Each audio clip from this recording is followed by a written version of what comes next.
Wonderful to see you, Bernice. I have just spent 4 wonderful days in Chicago together with you and the whole format team.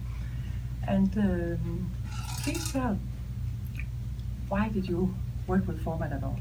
You mean way back at the beginning when I Yeah. really started? Why did I start at all? Well, I guess with all the years of teaching, the first thing I always went to my heart were the kids who weren't learning. Yeah. And it was clear to me that they were just as smart as the other kids. I mean, I was absolutely convinced of that. And I remember at one time at high school where I was working, the dean of discipline said he felt sorry for me that I had the kids who were really so dumb in my class. And that did it for me. I had to prove that that wasn't so. And so it really goes back to that, and that the inequality. I had 5 sons, and they were all so different. And the oldest one was straight A's, and the youngest one decided by the time he was 5, he hated school, he was never going back. And the second one likewise, all he wanted to do was play the trumpet. So there were all these inconsistencies and decisions that were being made about how people learn. And I had learned differently from a lot of the girls that I went to school with. And I remember there were classes we had where something was just taught to me and it was so easy. I'd be drawing it somehow. I remember geometry, wondering why geometry was even considered a course. It was so easy. And a really good friend of mine, I still remember her so clearly, would cry every day when that course was on because she couldn't understand it. So I would explain it to her with the drawings that I was doing. And then she was able to get it. And so there were really literally thousands of examples of that all those years that I was a student and then when I became a teacher. And when I left teaching to go to the university at Northwestern to work on my doctorate, the real reason was to find out what was the reason why most schools, most teachers, most administrators didn't understand the beauty of the diversity of the differences in the way the students learn. And I wanted to go to find out what that was. Yeah. And I had already found David Kolb, and I had already done a lot of work in Piaget, working on my master's degree through St. Mary's in Minnesota. So I had some background, and I wanted to go and see if I could figure out the answer. There was never, ever once a dream or a thought that I would create anything that other teachers would use. That was never part of my motivation. My motivation was, why does this happen that so many smart, wonderful people don't know that?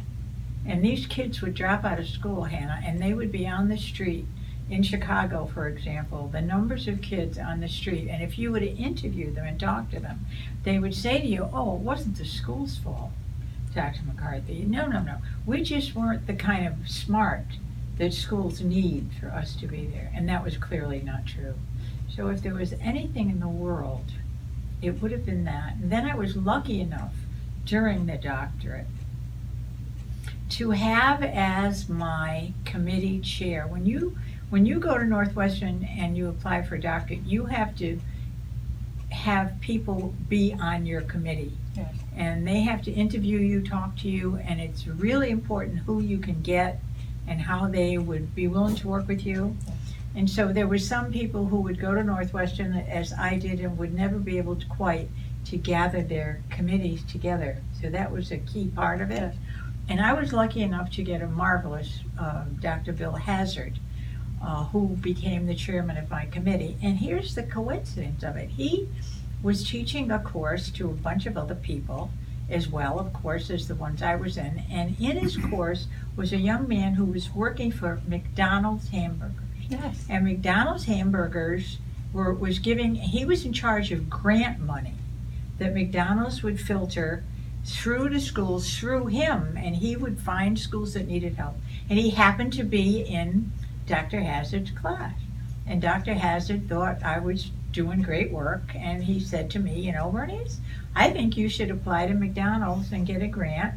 Because what I had done by then was I was not only looking at David Kolb and Myers-Briggs, I was looking at Roger Sperry, I was looking at Berquist, who was doing the work in math, Betty Edwards and at the University of Chicago, and he had looked at this conglomeration of people I put together and said, I'll bet McDonald's would give you the money to bring all those people to Chicago. Wonderful. And that was in October, and honestly, Hannah, it was only 6 weeks later when they were arriving at the airport. Wow. I got on the phone and I called them all and invited them all to come, and they all came. Wonderful. And the first one I ever got on the phone was Dr. Joseph Bogan, because his work in right and left brain was so important to me. So now I was out of my David Cole, Myers-Briggs, but was into Roger Sperry and the brain and trying to figure out, surely the brain research had something to do with the learning style research. And then you had all of this nonsense about auditory visual kinesthetic as being learning style, and it clearly wasn't. And so the research I was getting and developing, all of this was coming together. Yeah. And so when Bill Hazard beautifully discovered this young man who had access to McDonald grant money, sure enough, Betty Edwards, then drawing on the right side of the brain, she came.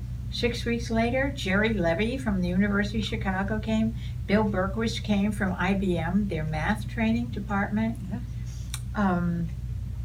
Tony Gregoric at the time, who was working in education with learning styles, and they all met for 3 days in a hotel, actually at the Hilton at the O'Hare Airport for 3 days.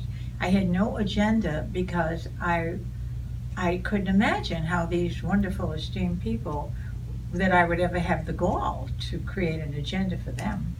So instead, I had 2 tables, one for the people who were from education, one for the people who were with the brain. And we met that day, and everyone had a cup of coffee together, and I said, here's how I got to be here, here's how you got to be here. What can we talk about that could have an effect on how kids are taught in school? So it was a totally And that went on for 3 days, totally open-ended, and McDonald's had paid for a stenographer who was really quite amazing, who recorded every single word that was said for those 3 days. Wow. And when they all left, and when they left, we were all very good friends by the time they left. And when they left, and they were good friends with each other, by the time they left, the stenographer then said to me, I will send you the notes. And of course, McDonald's said, we would like you to produce something as a result, right? And so the notes came from the stenographer, and he had actually recorded when people laughed. And so he had written things like down, okay, it was so everything. I could recapture the 3 days, And so that was December. And then Christmas came. And then it was January. And in January, I started to write the report for McDonald's and decided I would write a very scholarly PhD kind of paper. And I wrote painstakingly at home. My children were all in high school, at least by then, so there were long hours during the day. I wasn't working. And I was writing, and I wrote until July 4th. And on the 4th of July, I had a pile about 67 pages describing everything I had put together and using quotes from the stenographer's notes and everything. And it was July 4th, and we had this great party, and we lived on a hill, and there were fireworks going off at the bottom of the hill, and the whole family was together. It was great fun, and I was so sad during the whole thing. My husband said to me, what's wrong with you? I said, this stuff I'm writing, it isn't right. It's not, it's wrong. And he said, well, what are you going to do with it? I said, I don't know. I'm going to sleep on it. And I get up the next morning, which is July 5th, and I took the 60 pages and stacked next to a big waste paper basket and ripped them all and threw them all into the garbage.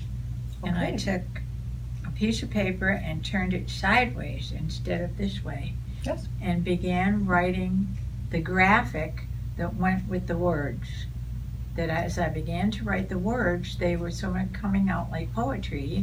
We all learn differently, and these differences are good, and not only to be honored, but celebrated. So I had the celebration thing also that I drew, so that I ended up then with 2 pages for everything. And one was the drawings, which the right brain would capture, and everything was all the words, and that you could actually read the book without reading any of the words. Yes. That you could have gone through the pictures, and that was the first book. Yes. And that I book remember was it. done late October of that same year, and my wonderful, generous husband said, "Why don't you send it to a publisher?" And I said, "Nobody would publish this." He said, "Then you publish it." Yes. He said, "I'll pay for it. We'll pay for it. You go ahead and publish it." So I went and talked to publishers and got an artist, and the very first format book was written that way, with the left and the right all the way through, right? we And still that use it. was that year. It was the end of that year. I had that book in my hand sometime around And how March. many years is that since? It was in year. What year was that? That's a good question. Mhm. 79, 81, 81, 82. The following year, Yeah. I had the books in my hand, and we had produced 1,000 of them. Yes. And Bill said, "What do you want to do with them now?" I still didn't have a job, right? But enough people knew about me for all the teaching I had done locally and in the area, and how many of them I had talked to about my work at Northwestern, and how many of them I had sent copies of the book to. All of a sudden, the phone started ringing. "Will you come and teach this to us a one day, and bring your books?" Wonderful. And so the 1,000 books just went out the door, and more of that happened, and that was 1982, 83. Wonderful. You know, and it wasn't until ASCD, where I did a huge thing in 85, and then did some work for another group where they had me go to 4 different university sites, that those people who hired me and believed in me then are what opened the door for me.